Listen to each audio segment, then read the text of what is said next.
بسم اللہ الرحمن الرحیم۔ آیت اللہ عبدالحسین دستغیب نے اپنی کتاب میں نقل کیا، متوکل عباسی ایک بے حیا منہ پھٹ شخص تھا۔ اسے حضرت فاطمۃ الزہرا سلام اللہ علیہا سے عداوت تھی۔ اس کا دربار فحش گوئی اور فاسقانہ اور رذیل باتوں سے گونجتا رہتا تھا، اور یہ چیز اتنی بھیانک رخ اختیار کر چکی تھی کہ اس کے بیشتر وزیر اس کے دشمن ہو گئے تھے، اور اس کا بیٹا المنتصر بھی ان میں شامل تھا۔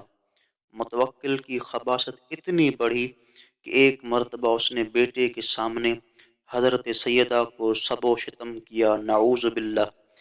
منتصر ایک فقیہ کے پاس گیا اور اس سے فتویٰ طلب کیا اور پوچھا، اگر کوئی شخص بنت پیغمبر صلی اللہ علیہ وآلہ وسلم پر سب و شتم کرے، یعنی برا بھلا کہے، تو اس کے ساتھ کیا کرنا چاہیے؟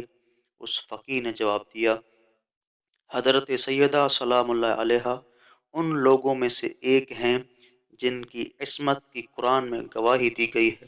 اگر کوئی اس پاکیزہ ہستی کے حضور جسارت کرتا ہے تو وہ گویا قرآن کا منکر ہے، ایسا شخص کافر ہے، اس کو قتل کرنا جائز ہے۔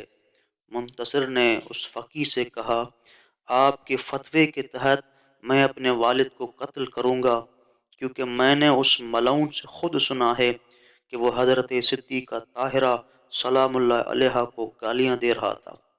فقیہ نے کہا، اس میں کوئی شک نہیں ہے کہ اس کا قتل نہ صرف حلال بلکہ موجب ثواب ہے، لیکن تم ایک بات سن لو، اگر تم نے اپنے باپ کو قتل کیا تو تمہاری عمر کم ہو جائے گی۔